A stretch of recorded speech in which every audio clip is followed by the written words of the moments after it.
Hello again, friends. God bless you, and welcome back to another update on Traveler of the Wood. If you're watching this video, you probably clicked on this video due to the title, and I will get into that, I guess, first.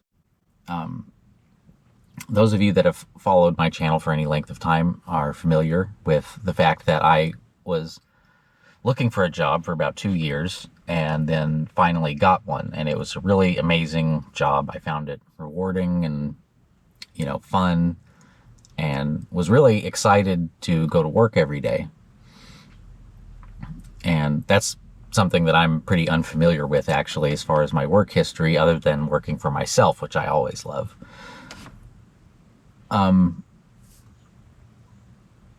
Within my first year of working at this company, I got promoted twice and got kind of put into a management role. And this kind of happens to me whenever I work at what I call normal job, where I get promoted pretty quick because I'm competent and, fairly well organized and have a good ability to deal with people. But that doesn't always work out the best for me mentally when I'm looking at my overall satisfaction at a job. Because when you get promoted to management positions, you start seeing a lot more problems and a lot more things that can be fixed, but you're not allowed to fix them because you're just a manager, And the company I worked for was very receptive to, ideas and stuff like that, but it just, I saw some of the problems were not fixable, basically, and it started to kind of bum me out a little bit. That wasn't the reason I quit, though. The reason I quit was because as an artist in modernity, and as an artist who is put in a position to have a full-time job not related to the arts, by the time I got off work every day, I was so physically and mentally spent that I couldn't focus on art. And that was okay for a little over a year. I was able to deal with that. I got home, I was like, oh, I did a good job today, so I'm just gonna drink a beer, rest, recoup myself, for the next day. That's all well and good. And some people can deal with that for a really long time. Some people go 30, 40 years at a job like that and are totally fine with that. But for me personally, as an artist, it wasn't okay for me. And I eventually got to the point where I realized that I needed to get back to the world of music and movies and art in general. So about, I guess, toward the end of 2024, as I was kind of mentioning earlier, I was seeing some of the stuff at my work that wasn't fixable and wasn't going to be fixed. And I was starting to see things that were getting worse, and I had no way to fix it, just because I'm not, even though I was in management, I was not an important enough component of the company to really address some of the overarching things that I thought were going wrong. So that started to bother me, and then I started thinking about my wife, who, for those of you who don't know, she has stage 4 breast cancer, and I just wasn't spending enough time with her.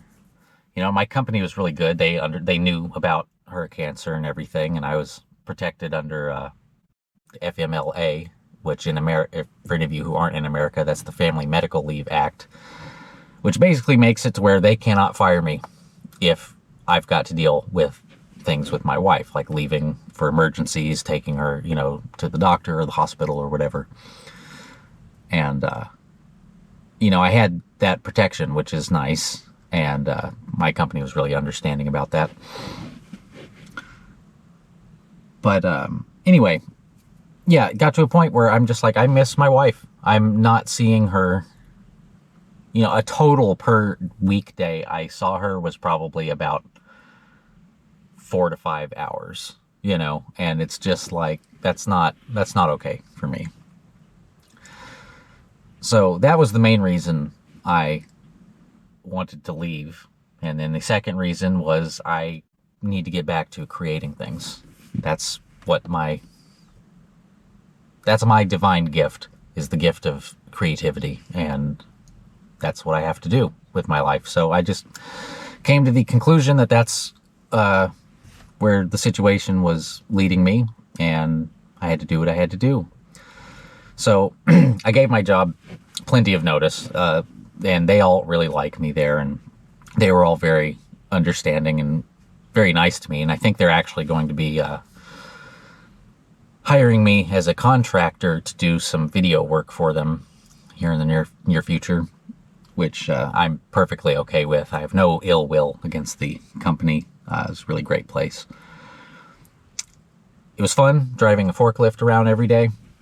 And, you know, the nature of the job that I worked in, actually, this isn't like forklifting product that needs to be taken very good care of and everything. This was much more rough and tumble because this is recyclable materials. So, you know, we'd be smashing stuff and dumping stuff with, you know, rotator forklifts and everything. It was, it was a lot of fun, and definitely a kind of testosterone filled blue collar type of workplace.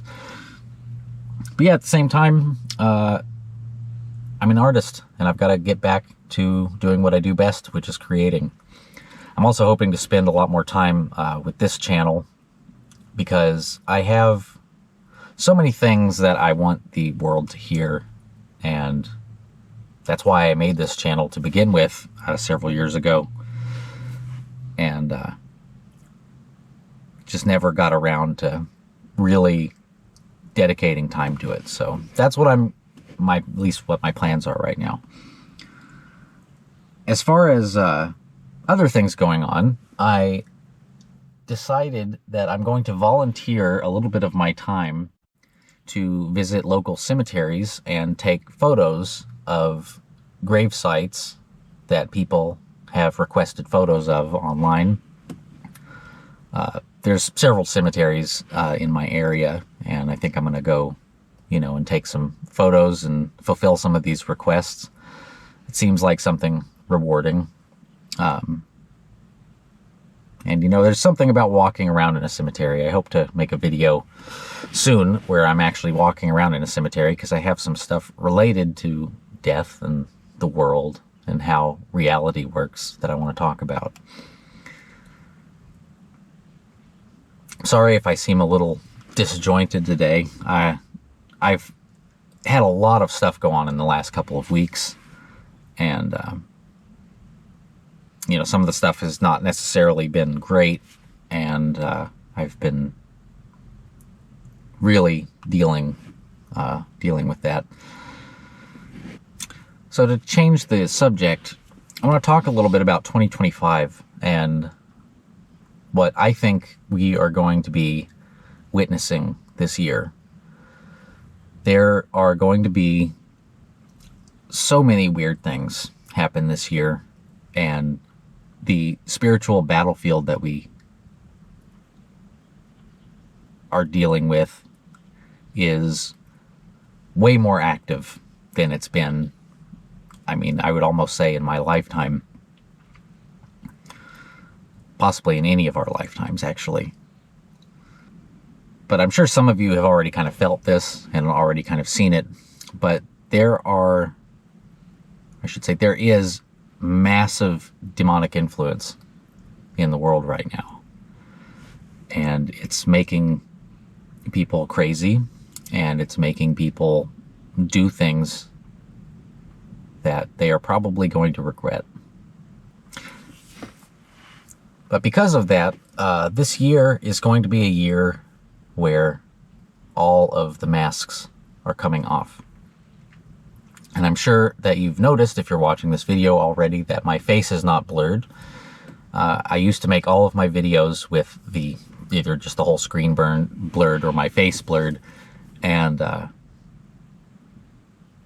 because I occasionally talk about stuff that I don't really want the entire population to know my opinions on. But my opinions on that in particular have kind of changed, and I'm just kind of getting ahead of the curve by revealing my face and attaching my opinions to my face, because this body that I inhabit is not my eternal body. This is my body that's in this realm, and it's the vessel I use to carry myself, carry my soul. So I don't mind so much now. But due to the weirdness that's happening in 2025, if you think things are weird now, it's going to be way weirder by the end of this year. I don't like, being someone that makes predictions on stuff, but let's just say we're at, 15% weirdness right now. We're going to be up in the 80s or 90% weirdness by the end of this year.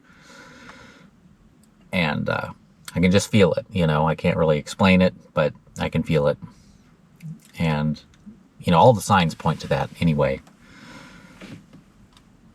But it's an interesting time to be alive, and we're so blessed to be alive in this time, because even though things can be dark and scary sometimes, this is what trains us to be true spiritual warriors and to be able to deal with whatever comes our way and everything. And I think that's super important. So yeah, we have to buckle our seatbelts in this sense, because the novelty is increasing exponentially, and the acceleration of the novelty increasing is getting really extreme. But we think it's extreme now, but I don't think we've really even seen the full extent of it yet. But that's okay, because we'll be ready as we can be, I guess. And that's what we're going to have to deal with. I'm very grateful for the weather right now being nice, because those of you who are in America are probably aware that last week we had one of the strangest large-scale cyclones just directed right in the middle of the U.S. And the arm of this cyclone was just bringing mass destruction and winds and tornadoes to the Midwest and the South. And I think they had tornadoes even as far northeast as like the Carolinas, and maybe even higher than that. I don't remember. But there's over 100 tornadoes that happened. And when my wife and I were driving back from Arkansas, we were driving on the 67, and we drove through several places that had been hit by tornadoes. I mean, we saw people's roofs up in trees and chunks of car and stuff out in the middle of farmland. I mean, it was really wild. We had a couple mile stretch that we drove, and it looked like someone had just gone through and just snapped all of the power lines just straight in a line, basically. So we're very blessed to have survived that. And, they had tornadoes up here in Missouri, too, even close to our house. And I'm glad that our house was safe. We only lost one big branch out in the backyard. But, yeah, the weather is very interesting right now. And, we could analyze the patterns of the weather and say, hey, maybe this is a little bit more extreme than it normally is. But I think that it's not just a matter of that it's more extreme than it normally is. There's like deep symbology embedded into these storms and weather patterns. And sometimes you have to look at things from a large scale to see it. I don't want to talk too conspiratorially right now. It's not even a conspiracy. I think it's just the way it is. It's the novelty increasing.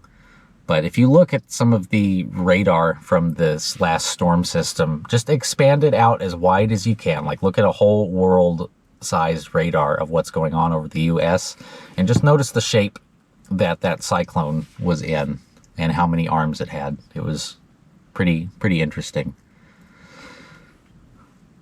Well, I know this was kind of a short update, but this is pretty much reached the end of what I have to talk about, at least right now. I want to thank you all so much for sticking with the channel, and those of you who interact with it, I really deeply appreciate it. I'm going to be working on some more shorts also. Those seem to be gaining a little bit of traction, a little bit of views. So if you like some of this stuff that I'm producing on the channel, please share it and like it, comment on it. You know, the whole thing that increases my visibility. I would really deeply appreciate it. And yeah, really just thank you. Thank you so much for listening to what I have to say and everything. You know, making videos like this is therapeutic for me in kind of a strange way. So I deeply appreciate it. Look forward to more videos coming up, because there will definitely be plenty to talk about. God's blessings on all of you, and thank you very much.